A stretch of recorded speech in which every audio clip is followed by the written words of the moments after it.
All right, welcome everybody to the Lakers Legacy Podcast. Where South Beach? How about everything went south? The Lakers have a bunch of beaches on their team. All quiet on the Western Front? How about all quit on the Western Front? Because quit is all we saw last night from your Los Angeles Lakers in their 41-point debacle at the hands of the Miami Heat. I'm your host, Jonathan Hernandez, and I'm joined by my co host, Tommy Alexander. The Lakers are now 12 and 10 on the season. They have lost 6 out of their last 8 games, all stemming from that Orlando Magic missed free throws loss at Crypto that I was unfortunately at in person. And yeah, it is all bad right now. So, Tommy, on a scale of 1 to John Travolta calling Idina Menzel Adele Dazeem on a live award show, how embarrassed are you today to be a Lakers fan? That was a really random reference, but I just watched Wicked and Idina Menzel was in that movie, and she's the original Elphaba in the Wicked Broadway show. So I thought I'd go with that. So on a scale of 1 to John Travolta calling Idina Menzel Adele Dazeem on a live award show, how embarrassed are you today to be a Lakers fan? I'm much more embarrassed than John Travolta was when he referenced the wickedly talented Adele Dazeem. He could have been on drugs. He could have been having some sort of problem. There's no sort of related excuse that applies to the Lakers. And so, given that, I think the effort they put out in that Miami game was a little bit more embarrassing. Yeah, I agree. I'm like Justin Timberlake and Janet Jackson at the Super Bowl, booby malfunction embarrassed. But at the same time, I'm also a little liberated because when your team doesn't care the way that the Lakers cared, it almost gives fans a release to also not care as well. And I'm almost like, why am I caring more than this team of players who's getting paid millions and I'm not even getting paid to talk about this team or do this job, quote unquote job. But yeah, so why don't we get right into it? Let's talk about the Miami Heat debacle yesterday. It is going to go down as one of the most memed Lakers games this season. I feel like, at least I hope so, because if it's not the most memed, then that means things can actually get worse. But yeah, how would you describe that abomination, Tommy? First, let me get some caveats out of the way. Um, Yes, the Lakers were supremely shorthanded. They have no real backup bigs, no Jackson Hayes, no Jared Vanderbilt, and no Christian Wood for a while. We are relying on two-way guys at this point with regards to our front court. Yes, Austin Reeves has been out the last 3 games. Yes, LeBron James is near 40 years old and grappling with his basketball mortality seemingly every game. Yes, AD is dealing with a plantar fascia issue, which I'm sure his foot is hurting. So, yes, we acknowledge all of these things. And without downplaying any of those things too much, now let's just talk about what the Lakers could have controlled beyond that. And I think for me, it all boils down to effort, pride, and mental resolve. All things that I don't think this Lakers team has right now for whatever reason. So, yeah, talk to me about last night's game and try not to zoom out too much to the entire season and roster because we'll eventually diagnose all the problems piece by piece after we talk about the Miami game. But in the vacuum of last night's game, what did you see?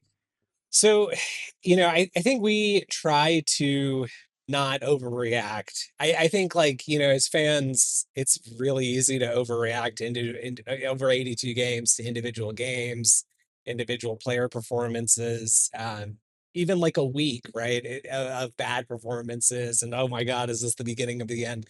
Like, I think we try our best to avoid like overreactions and maybe overstatements in those situations. I think notwithstanding all of that, the word I would use to describe the game is like disrespectful. I think Mm, like disrespectful, frankly, to the fans, who are wasting time tuning in to watch this nonsense. I mean, I assume most people turned it off. I consider to myself to be like one of the most aggressively hardcore Laker fans when it comes to watching games. I mean, I think we've mentioned this on the pod before, but in an 82 game season, I will in some way watch, not just like highlights, but like watch the game. Usually like 95% of the time I'm watching games delayed on DVR. But I make an effort and carve time out of my day, and we all have busy days to watch the team, right? But disrespectful to just like the sport of basketball. You know what I mean? And again, I'm not trying to be like, oh, I was trying to be funny. I actually mean that. I mean, like, you're Yeah, out there competing in a sport, and what they were doing was not competing in the sport. I don't know what they were doing. It just like the lack of regard for, the fact that all of these guys are being paid tens of millions of dollars, and how like disconnected and tone deaf it sort of can seem to like a fan, like, again, taking time out of their busy day, not making tens of millions of dollars, to sort of watch these games and see these guys loafing around like they haven't slept in 5 months. Like it it's just like disrespectful, I think. And look, when you disrespect the basketball gods, as we've talked to many times on this podcast, like, you face the consequences of that. And we have seen consequences of bad process burn us in the past, and it feels like we're sort of headed in that direction again. Macro, it's just like this, that game sort of was a culmination of where I sort of was feeling internally things were heading with this group. But you're starting to see like a organizational problem emerge here. I mean that from like the top down, right? Like we've talked at length about how it seems like the front office doesn't really have a ton of accountability here. And by front office, I mean the whole group, right? The ownership, the general managers, or general manager, everyone who's involved in like the quote unquote brain trust. It doesn't really seem like any of those people have accountability for how the team performs. And it seems like the stars, sort of have, whether or not they would have done this anyway, are sort of looking at that and being like, okay, well, we don't have accountability either. Maybe they would have done that regardless of whether the front office had accountability, but that's sort of where we are, right? And that, of course, trickles down to the team. If LeBron and AD, if Rob isn't trying to do his job, I'm not saying any of these are accurate statements. I'm just saying how they, people might be interpreting them, but are interpreting actions. But like, if folks are looking at Rob in the front office and being like, okay, you have no accountability for your job because you've made these horrific decisions that we could like list in a laundry list over the last like 7 years, and you still have a job. Why am I going to take accountability? If you're LeBron and AD, and then if you're these other guys on the team, you're probably thinking, if these two stars making a collective $100 million just for this season are not taking accountability for how this team is performing, then certainly it's not my job, as Austin Reeves or D'Angelo Russell making a fraction of that. It's not my job to take accountability. It's not my job as Rui well, Hachimura to take accountability. And also because some of these players are probably going to be shipped out, right? So they're like, "What? Why am I going to do this?" well, But yeah, yeah, but that's like true of 90% of players in the true. league. They could be shipped out at any moment, right? Unless you're like a star or emerging star. So, it's like, I don't know. It's Here, how about it's this? pretty. Before you Yeah, go ahead. before you get too macro, I want to like really dive into last night's game Okay, because we okay. haven't like I know there are specific moments in your that are etched in your head, and I want to traumatize our audience a little bit because I'm sure they've seen it as well. But like last night, name me like a play that really stood out to you. That I mean, I think we all know which plays we're going to bring up, but I just want to go through the motions here because I think it's important to just hammer home the level of give upness and quit that this team showed last night. So if you want to go first, or if you want me to go first, I can. There are a number that I can go to, Yeah, but I mean, the go ahead. two that I'm thinking of that I'm sure are among, I mean, there's so many, but I'm sure these are among the two that you were thinking of. Like, one was obviously, the play where like, I can't remember all the players involved on the court at the time, but the play where the pass goes to Duncan Robinson under the rim and he's wide open. Like, first of all, we weren't guarding the 3-point shooter who makes an uncontested pass to a guy who's standing unguarded under the rim That guy doesn't shoot the layup. Okay, unguarded under the rim, passes it back out to the 3 point line. We're still not moving, and they're still getting wide open shots. Right. That's one of them. Second one that comes immediately to mind is like off of a missed shot. I think it was in the third quarter. It was in the second half, and it's not transition. It's not a long rebound. We had all five guys past the half court line on defense before the ball crossed half court. And it's five guys all standing around the perimeter watching the ball sail over their head to somebody who is just like not even sprinting, just like a Miami Heat guy who was Yeah. like jogging behind us for a wide open uncontested layup. And if you watch the game, that's what it was. It was like, this was not like, oh my God, Tyler Hero had like this breakout game. Tyler Hero was taking shooting practice in the first quarter. If you give a guy an opportunity with in game shots to just like stand there uncontested and take shots, this guy's an over 40% 3 point shooter. Like, it's unremarkable to anybody who watched the fourth quarter. I sorry, though, just the even if you just watched the first quarter, unremarkable to you that Tyler Hero set like a career high for most threes made in a game, right? So like, it's just like it was laughable, but those are the two sort of pinnacles of laughableness for me. Well, that play where the ball sails over like 5 Lakers heads, I just wanna point out that yeah, I'm sure some fans who hear that didn't watch the game closely or didn't do a rewatch are probably like, "Oh, D'Angelo Russell and Rui Hachimura were in the game."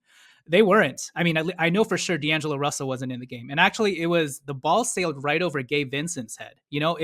If Gabe Vincent, the guy who you pay $11 million to yearly, guaranteed for the next 2 years after this one, is not running back himself, then who can we count on? You know what I mean? So this was like an epidemic.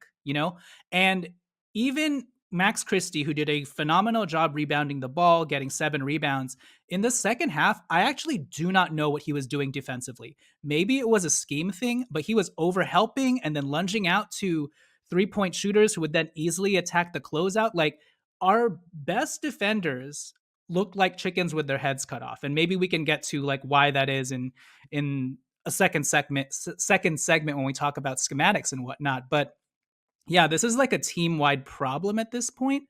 And to going back to that play where Duncan Robinson drives into the lane and the Lakers kind of do this weird like they do this like half-assed like social distancing dance Yeah, where three of them sort of converge in the paint and then they're like, actually, no.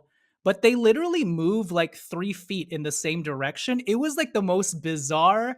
It just looked bizarre. yeah, I've never seen a play like that happen where it's like it almost takes effort to be that listless on the a floor. hundred percent And I agree. was like, what is going And this on? is like, what Uh, you and I have chatted about offline, but this is what I'm saying. Like what we're seeing, and I'll loop in the last two games, but like what we've seen in these games, or at least part of the last two games, but what we've seen in the second half of the Minnesota game and in the Miami game is just a complete like lack of regard for the fact that you were competing in a basketball game. I mean, they just and I don't want to get into the cliches and all this about you gotta show up with pride and be a professional.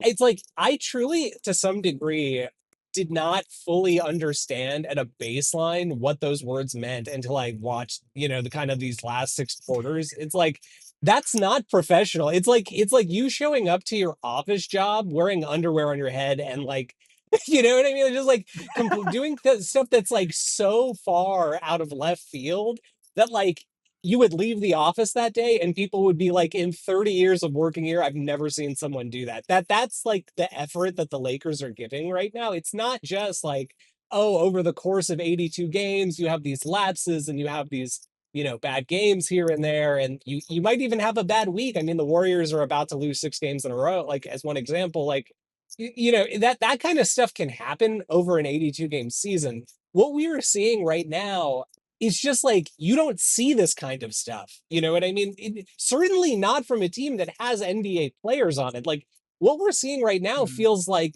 April in a tank. A tank team in April who has benched their only two kind of rising up and coming potential stars, and they're quote unquote exploring, their two-way guys and other young guys on the bench, but they're trying to lose games and they don't really care. And so it's like you're throwing out against the Denver Nuggets a bunch of G League players. Like, okay, yeah, sometimes in those situations you see something approaching this, but in this context, this is like so far off base that that's like what becomes frustrating. It's almost like it makes Yeah. you feel like you're being gaslit to a certain degree because you're like, do you think I don't watch other basketball games? And again, I know that we don't watch 82 games or not even close to that for other teams, and yeah, most of what we get from other teams are national TV games, but we've seen, I mean, it is the case that we play 82 games too. Like, we're not beating teams by 40 points. We're not beating these teams who, even when the bench comes in,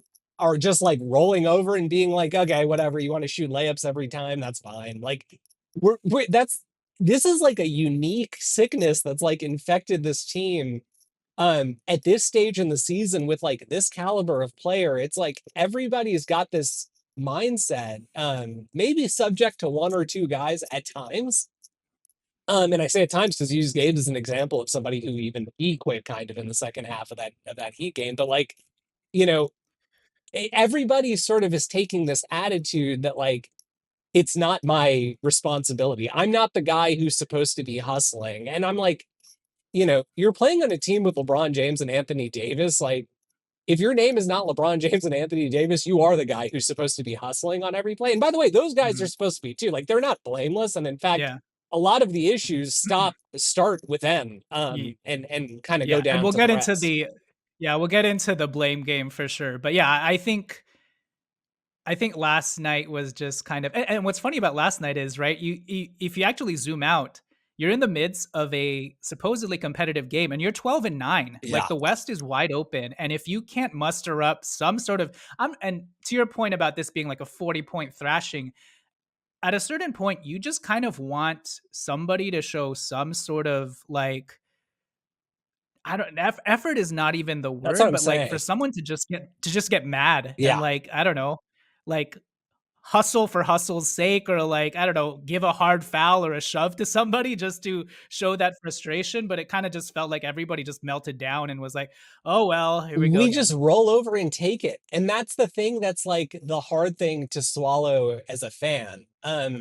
These guys very clearly, I'm not going to extend it too much. At least in that Miami game, these guys very clearly did not care if they won or lost, how bad they looked. Yeah. They didn't care. And to your point, like, it would be nice at some level, and somebody in the organization has to take a leadership kind of role here and use their voice and make a scene out of this, right? Because we like everybody remembers. I mean, it wasn't that long ago. We're only a couple months into the season. The Denver Nuggets went like 0 and 5 or something to start the preseason, or 0 and 4. Mike Malone in a preseason game press conference was chewing his team out for their effort. And I'm not like, saying like the JJ Redick isms like after the game. And that's kind of what we've gotten with this group. I assume because people are too scared to say anything bad about LeBron and AD, but like all we get are these general like you got to be professional. It should be embarrassing. No, it's like it is embarrassing, and the fact that nobody is mad enough to yell about it is concerning. Mm, It comes again. It just comes down to it's got to be someone. If it's not going to be yeah. Rob, because Rob tends to like, his MO over the last few years has been like, I'll show my face when things are going well. And then when shit's hitting the fan, you're not going to see me for 4 months and whatever. I'm busy working on trades that are not going to happen, and it's like JJ is a first year head coach who's like younger than LeBron. Like, is it going to be him? I don't know. I Somebody. think it honestly should have been a player because I think JJ Redick has shown the requisite amount of like, what the hell is going on? These motherfuckers, sorry, these MFers are ruining my day like on an hourly basis, and there's nothing that I can do because I'm not out on the court with them. So I think JJ Redick, even if it is like JJ Redick isms in the press conferences, has shown the requisite amount of I've been pulling my hair out with this stupid team. I think it has to come from a player and it's sad that it hasn't come from I don't know, Anthony Davis and LeBron James yet. So why don't we take it to break here and talk about those two and the trickle down effect of, where they're at physically, but also kind of mentally at this point. But before we get to our sponsors, Tommy, I have a quick question for you. Did you know that all dogs go to heaven? I've heard that. But did you know that all underdogs go to fantasy sports heaven and make a ton of money as well? Wow. And you can have fantasy heaven on earth with Underdog Fantasy because Underdog is the place to play if you're a sports fan looking to win money while watching sports. Compete against other players just by selecting higher or lower on two or more players' stats, and you could win up to 1,000 times your money. So the only win that I got out of last night's Lakers game was taking LeBron James' higher points total. He was slated at 21.5 points, and I was like, oh, there is no way LeBron James isn't clearing this after the abysmal last 5 or 6 games that he's had. This might be his last game in Miami. 21.5 points higher easily, and he easily cleared that bar. And tomorrow against the Atlanta Hawks, I would try to go back to that well again. Whatever LeBron's point total is for that game, hammer the higher as long as it's under 25 points. So that's my best advice to everybody. So if you want to ride the LeBron washed king wave back up to the top, download the Underdog Fantasy app, sign up, and use code LEGACY and get up to $1,000 in bonus cash instantly. Again, download the Underdog app, sign up, and use code LEGACY and get up to $1,000 in bonus cash. Higher or lower, you make the call. Turn every Lakers late defensive rotation into a win with Underdog. Must be 18 plus, 19 plus in Alabama, Nebraska, 19 plus in Colorado for some games, 21 plus in Massachusetts and Arizona, and present in a state where Underdog Fantasy operates. Terms apply. Void in Colorado. Concerned with your play? Call 1-800-GAMBLER or visit www.ncpgambling.org. Arizona, 1-800-NEXT-STEP, 1-800-639-8783, or text NEXT STEP to 53342. New York, call the 24/7 Hope line at 1-8778-HOPE-NY or text HOPE-NY 467369. I feel like I'm getting better at that and reading that pretty quickly, like an automated voice. Anyways, let's take it to our sponsors, and when we get back, let's talk about who's to blame. All right, so we are back. So Tommy, we've had two different coaches now in the last 2 or 3 years. It's still been the same story with this team. They are very mentally weak and soft. The give up is too strong with these ones, unfortunately. They seem like front runners who ride the wave when things are going well, but seem to crater very steeply when things hit a rough patch. That said, they have rebounded in the past and shown some fight, but it's almost like it's just too much of this cyclical, toxic cycle that just seems unnecessary at this point that keeps happening. So yeah, this team is very bipolar and can't be consistently relied upon. Their effort and intensity wanes from game to game, seemingly quarter to quarter now. And yeah, my biggest problem with them is their propensity to hit the quit button and just immediately shut down when things are going bad is pretty alarming. I mean, having said that, I want to make sure we don't overly hyperbolize the extent to which this team is terrible. They are in a terrible rough patch right now. For some reason, it always ends up happening around this time of the year, like the start of November, right after Thanksgiving, as it did last season. But look, clearly this team has talent. They are dealing with a bunch of injuries. They have had a tough road stretch where they've had to travel willy nilly all around the nation. And I think the OKC Thunder game was like that one game where we had to return home. So I understand all of these things. It's tough. Anyways, that doesn't excuse the 40-point debacle. But yeah, so now let's just talk about who's to blame here. I think the short and sweet answer is everyone's to blame. Everyone needs to take accountability. The front office definitely does. This is the faulty roster that they built, even with the new CBA restrictions and whatnot.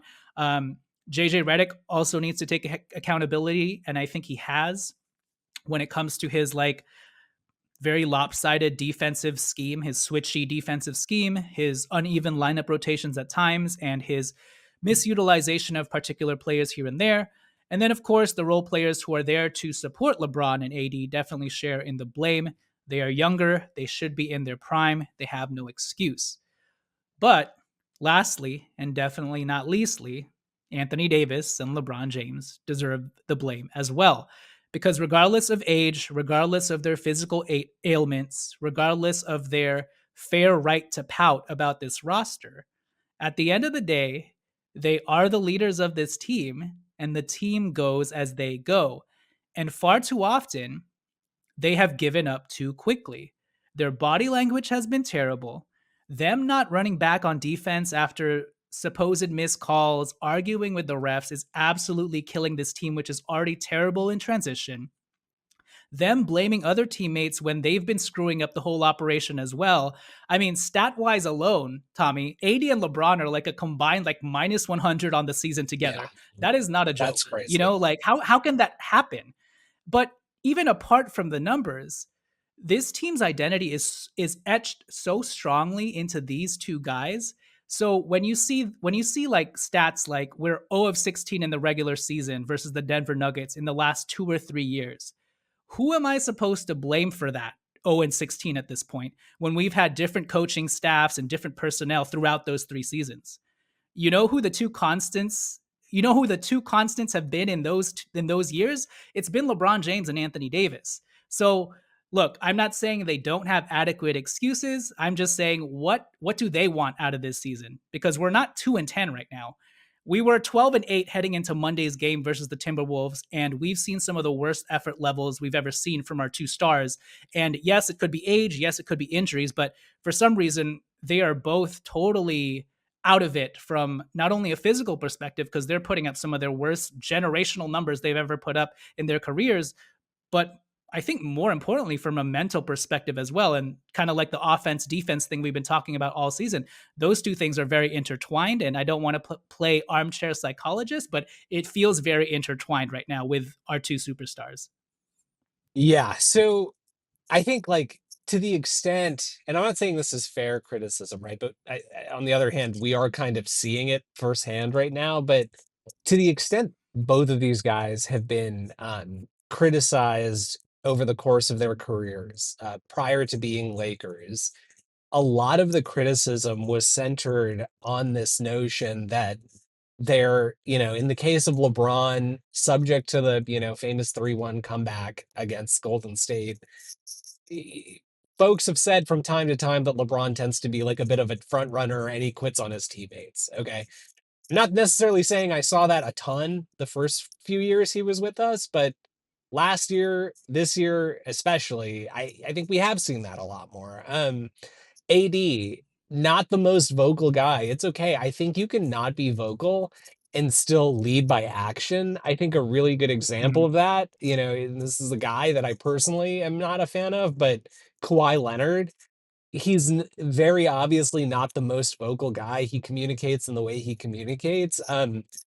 But have you seen a game where Kawhi Leonard loafed around? I mean, this dude like plays 25% of the time because he's always hurt. He's always kind of playing through his knee regression issues or whatever, like degenerative knee issues that he's constantly dealing with. If he is physically, and you may argue, okay, well, yeah, but he doesn't go out until he's 110%. But to the extent he is out there, he is competing. And I think that creates a culture, right? And so here's my whole thing. LeBron is old, but he knows that. We all knew that coming into the season. 80 is hurt. He apparently knew that coming into the season because he chose to suit up for Team USA and log minutes for Team USA and get the gold medal. And yeah, that's a great achievement for him. But he knew that over the summer. He knew that coming into camp. He knew that coming into the season. His foot was an issue. It seems like it's getting worse, but again, you're going out there, so you need to like, if your foot is hurting to the point where you're going to shoot 3 for 15 every night, you're 31 years old, you're not LeBron, it's time to like honestly, I'm not calling it like I don't mean this like he's acting, but it's always like with AD, in these moments, it feels like he's falling back on this crutch of like, well, X hurts. It's like there's always some ailment, right? And I'm like, if you were able to suit up, you need to figure out how to be effective. No Mhm. one is requiring everyone to play 82 games. Austin played 82 games last year. He took a hard fall the other game, and he's missed 3 games, right? And it's like he can't play, so he's not playing. If you are on the floor, that means you're able to play. Okay. So you can't, and you need to figure out how you may be limited. You may not be 110%. Maybe you're 80%, maybe you're 85%, but you need to figure out how can I still be effective with this, 85% body that I have right now. And when you're 31 years He's old yeah. and theoretically in your prime of your career, I'm not going to say athletic prime and, oh, 80 was breaking down earlier, whatever. You're in your prime of your career skills wise, right? um there are ways that you can make an impact. It's not like if your foot hurts so bad that you can't play defense, don't take 16 shots and make 3.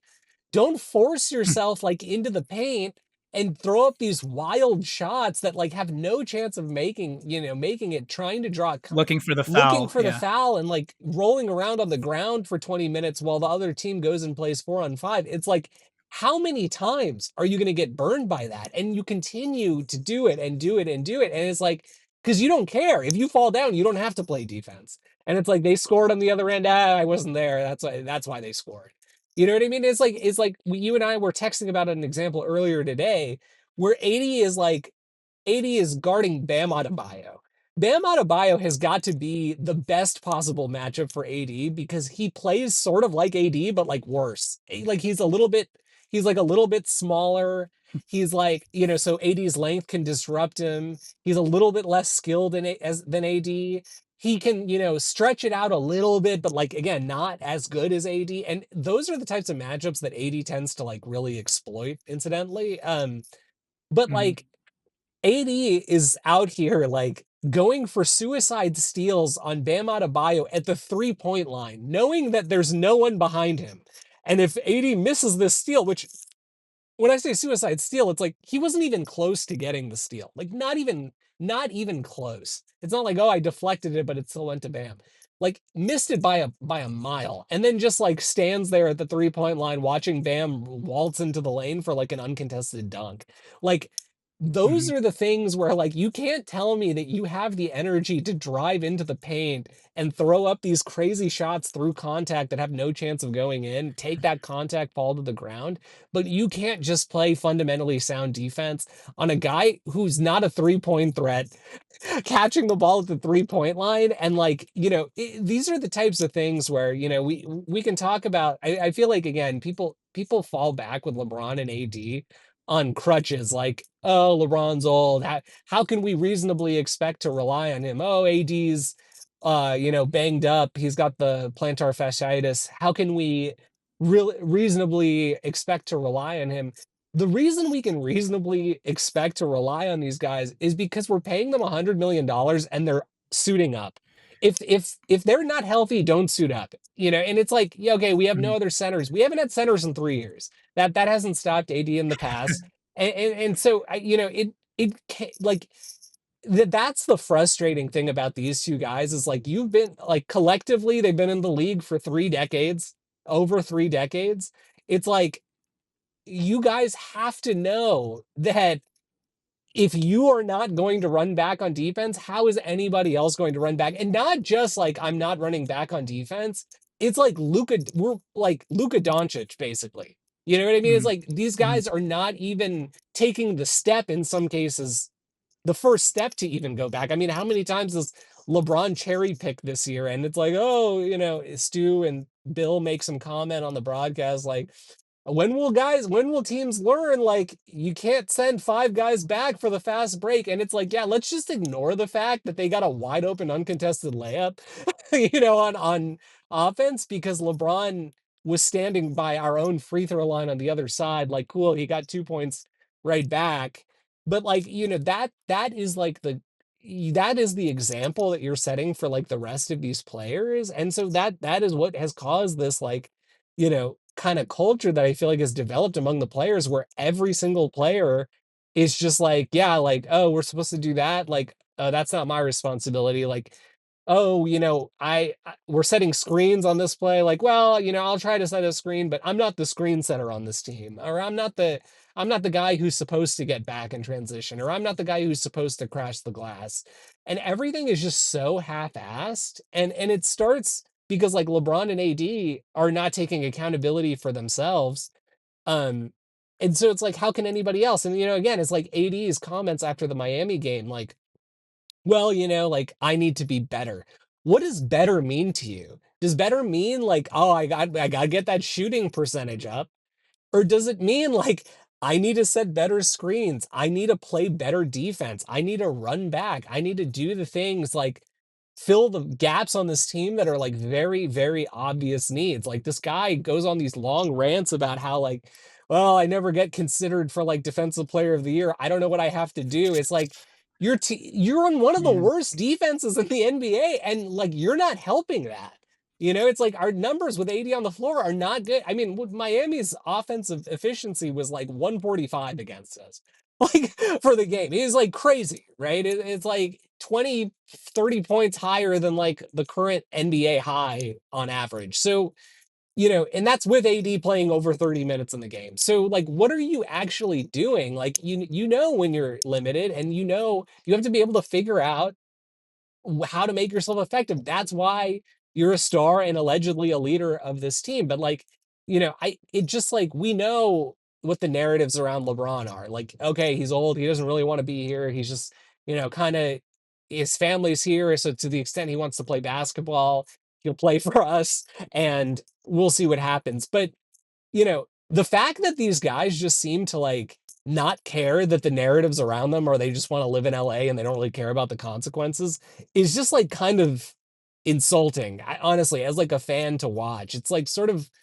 what I talked to you about like a little bit with the Bronny thing. Like everybody knows why Bronny was drafted. Okay, that's not a shock, and that's why it's like frustrating when everybody was talking about it. But when you do things like say like, well, Bronny's not going to travel with the team, the South Bay team, why even draw attention? Like you're rubbing everyone's nose in it. And I feel like that's what LeBron and AD are doing. It's like they're rubbing everyone's nose in it. Like, you guys are lucky that we're even here. So whether we try or not, well, we'll figure it out when like the ball tips.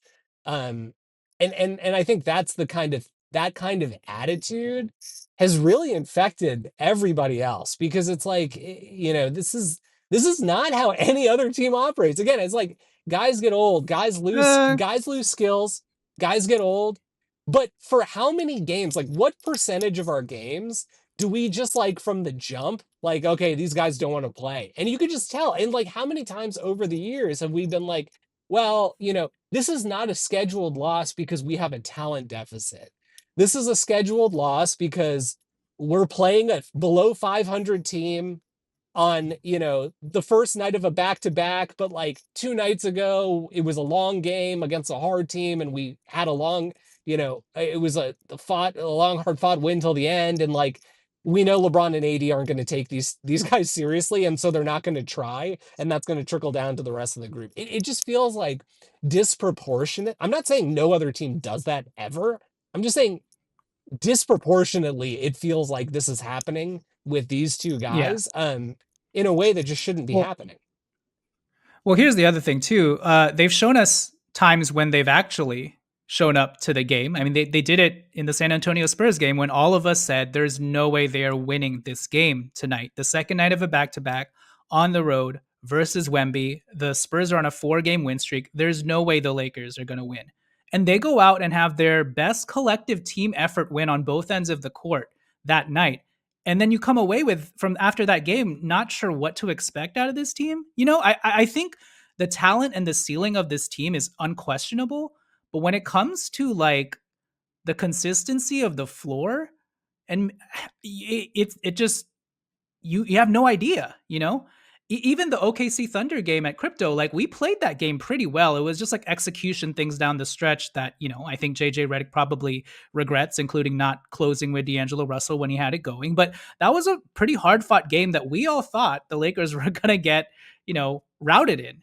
So it's not like the Lakers don't have these games in this season where they have shown us what they're capable of, but too often or more often times than not, they have shown us that their floor is like tank levels of, ineptitude. And so I'm not sure how you're supposed to evaluate such a bipolar team led by such bipolar superstars outside of maybe flipping half the roster. But then after that, after the dust settles on that, we're still led by the same superstars. Like we're just going to have to hope that the half flip of a roster reinvigorates them enough to make a push like it did in 2023.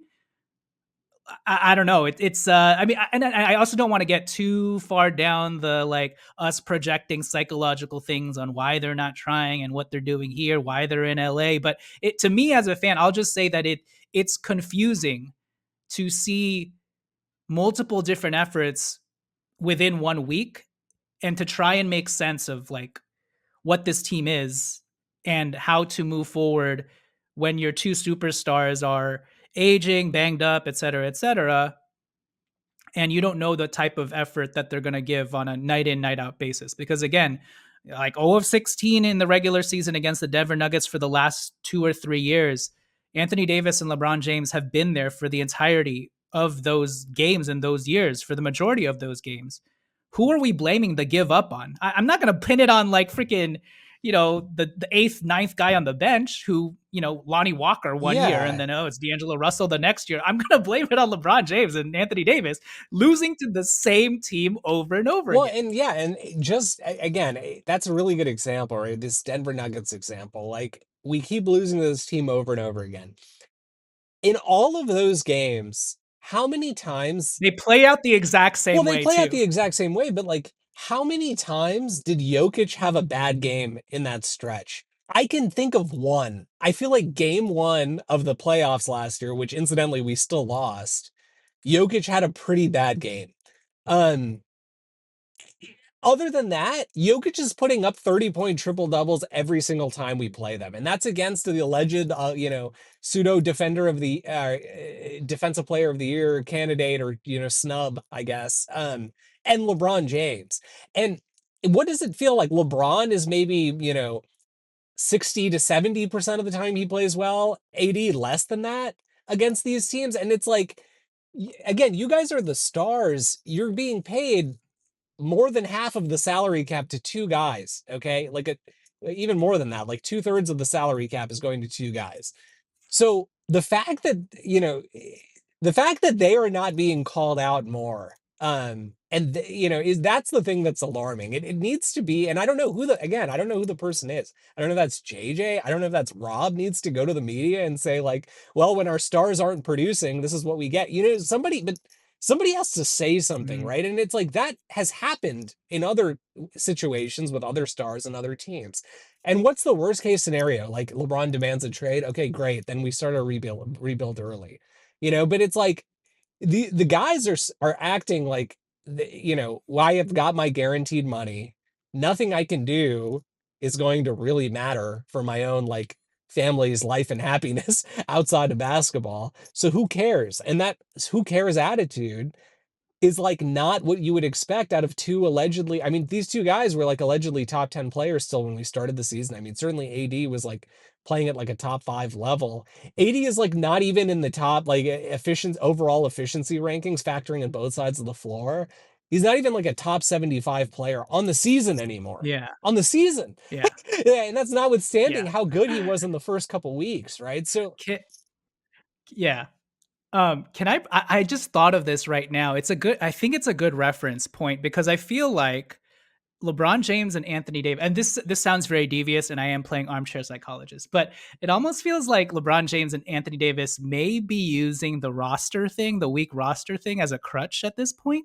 And the reason why I say that is because if you remember back in 2007, 2008, that summer was the infamous Kobe Bryant ship Bynum's ass out for Jason Kidd, right? Kobe wanted to be traded, full stop. This roster sucks. I can't believe I'm stuck with Andrew Bynum. Jerry Buss said, no, you're staying on this team. We couldn't find a deal for you. We're not trading you to the Bulls. So Kobe Bryant had to live with it, right? But what ended up happening the first half of that season, Tommy? I don't care if Kobe was mad. I don't care if he was pouting. Kobe Bryant still competed with that team. yes. And you credit the team around him, the Luke Waltons and the Lamar Odoms and Bynums around him for, you know, rising to the level of the occasion. But that wasn't going to happen without Kobe Bryant still doing Kobe Bryant things. And I understand that was Kobe in his prime, et cetera, et cetera. But I think I'm making the comparison more with regards to the level of consistent compete. You Yeah. know, Kobe Bryant had it with a roster that he thought sucked in 2007, 2008. It ended up exceeding his expectations, but it ended up exceeding his expectations because he also brought forth the requisite amount of effort on his end, even if he was doing so begrudgingly, you know? And I guess you could say that for LeBron James and Anthony Davis to start the season off. But we kind of need them the most when the wheels are falling off as well, you know, Yeah. which they are right now. And we can't have LeBron James going on these sideshow expeditions trying to grapple with his mortality within games that we're trying to win. And he's like, let me see if I can still hit this turnaround fadeaway jump shot. Oh, I can't. Damn. You know, it's like, hey, we're trying to win a game, dude. But again, like, the fadeaway turnaround jump shots, that's like a really good example. Like LeBron is out there and you kind of said it, but he's playing his own games within the game. Yeah, so are you there to play a game within a game or are you there to win? And like, if you're not there to win, then I can understand why Rob doesn't give a shit about trading any of these guys who are trying to make this team Yeah. better because you don't care if you win or not. And if you do care, like you about winning, you're certainly not performing that way because LeBron has like attempted. I saw some stat about this among the most turnaround fadeaway jump shots from the That's so mid stupid. post in the entire league, and he is shooting below 30% on those. Like he is among the worst. I'm not saying he is, though. I think there might actually be somebody who's worse. Granted, on lower volume.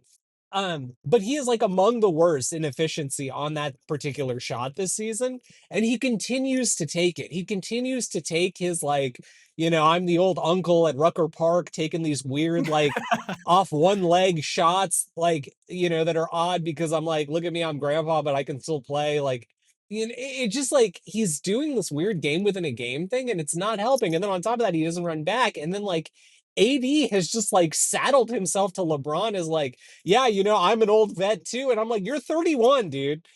you're you were 31 years old. Again, it's like James Harden is like 36 and is competing with the Clippers. That is the sad thing about all of this is like, we are like LeBron and AD right now in terms of overall effort level are like fat Harden.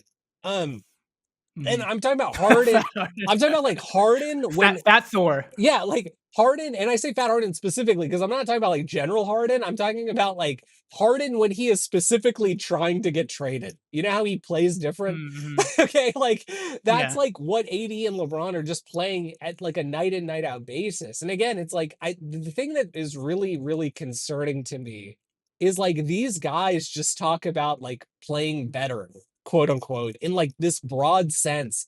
You need to be able to identify what exactly it is that you're doing wrong.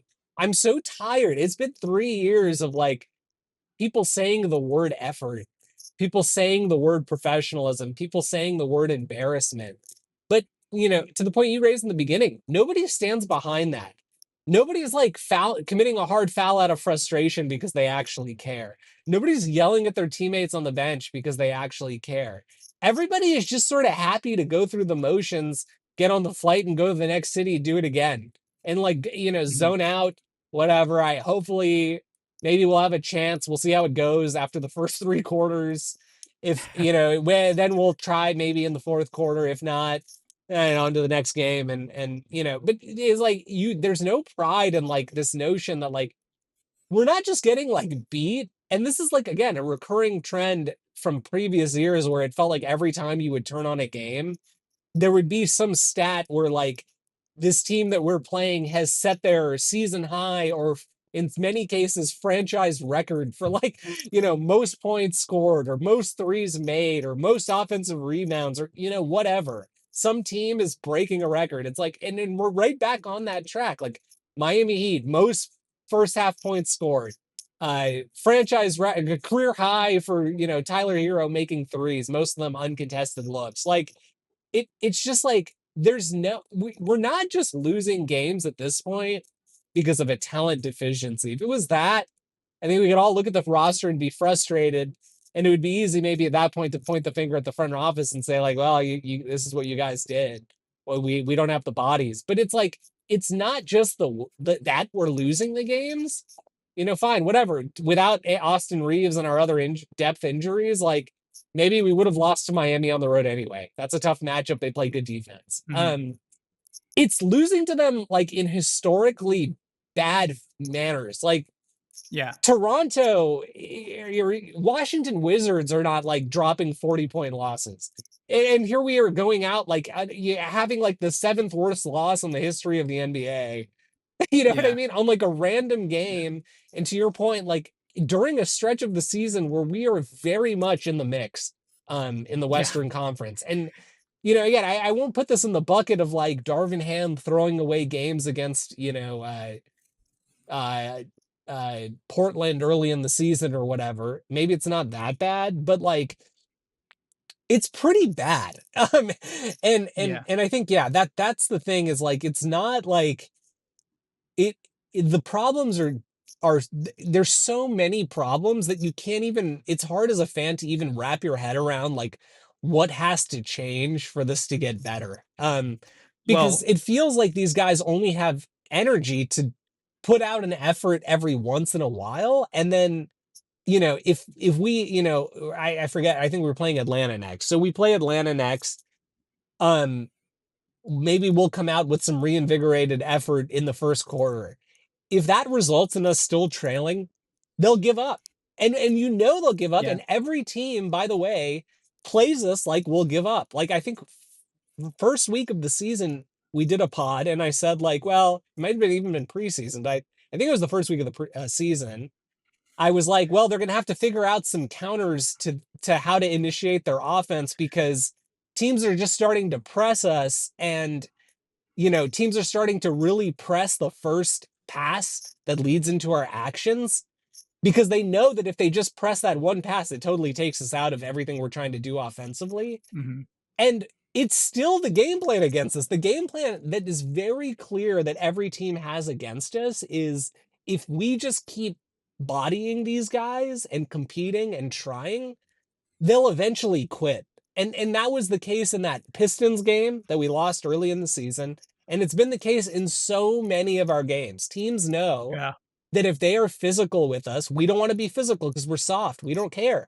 If you don't Mhm. care about winning the game, you don't want to get hurt.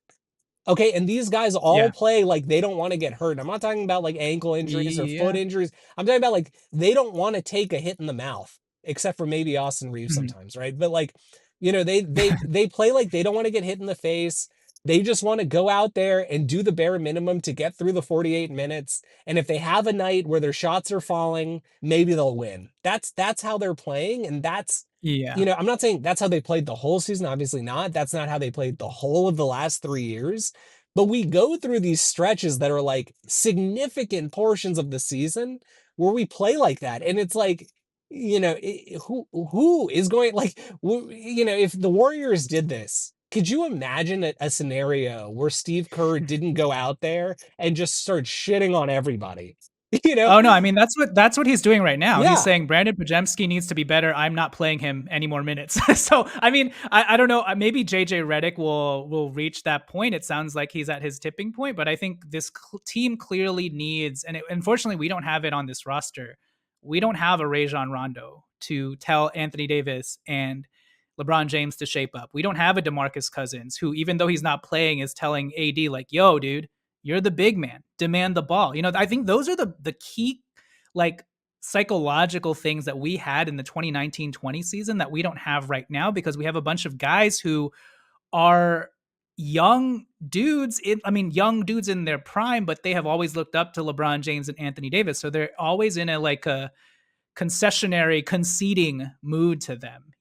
And so no one's really going to step up to these guys. And so I think really that's like one of the bigger problems outside of actual personnel and lacking physicality, athletes, et cetera, et cetera. Like from a mental standpoint, nobody's going to keep Anthony Davis and LeBron James accountable right now outside of maybe JJ Redick. So I think the reason why they are giving such vague answers is because they themselves have no idea where to start because it's kind of, I mean, the problems are everywhere, Yeah. right? And so it's almost like useless for them to start pinpointing specific things because that's just going to lead them down like a rabbit hole of everything that's going wrong in this organization and franchise. And that's all that's even with that's even while acknowledging that I actually like everything that JJ Redick has done for the most part process wise. It's just it's with the wrong group. He got sad. I mean, it sounds like I'm talking about Darvin Ham. He got saddled with a toxic group, and so everything he's wanting to implement is not really,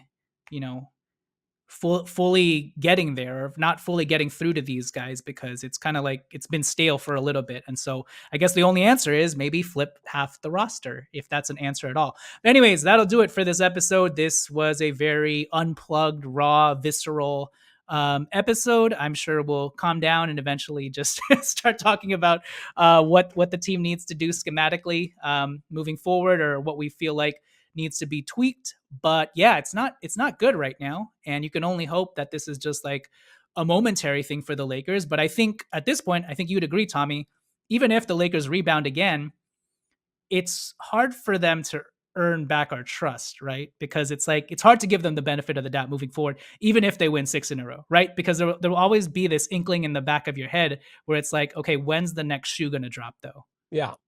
It's Yeah, like their threshold for quitting is so unbelievably low. It's like the temperature in the gym turns down 1 degree and they're all like, okay, now time to quit. Like pack it up, let's go home. Like that's the thing that's like so frustrating. And again, I'll say disrespectful. Watching as a fan, it's like it can't be the case that like you are only willing to compete in a game if everything is perfect. And that's how yeah, these guys play. And it's just so different. I mean, 2019, 2020 is a good example. And maybe that's because we had other good vet leaders on the team, but like that team played every night. And you always had the feeling that like even if we fell down by 15 points in the first half, eventually we were going to, we were locked in defensively and teams would start missing shots, and we would have a chance with LeBron and AD down the stretch executing, and the rest of our team, by the way, executing on both ends to try to get a win. yeah, And, they managed games and they played games all the way through. This group from LeBron and AD down, they don't want to play games all the way through. They only want to play when things are going right. We have a bunch of guys who only want to play when their first shot goes in. Um, and other than yeah, that, they don't want to be out there. And it's just like it's so apparent and it's so painful to watch because you're just like, why should I care about the result of this game if you don't care about the result of this game? yep, You're the one being paid to play. This is yeah, supposed to be fun. It's yeah. not I fun. know. It's honestly, it's not fun watching it. It's Yeah. horrific to watch. Well, it almost like the effort that they're giving, and like just like the lackadaisicalness and like the lack of focus.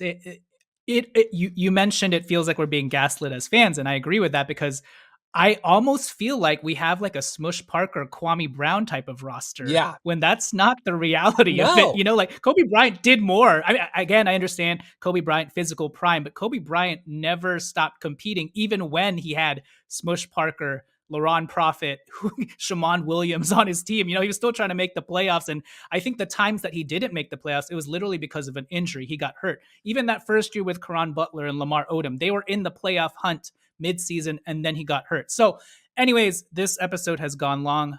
I'll wrap it up here. Hopefully things get better. Hopefully the Lakers get on a winning streak. But again, even if they do, the next shoe is going to drop eventually, and yeah, it's going to suck from there. All right, that'll do it. Catch you guys later. Tommy, see ya. Peace. Laters.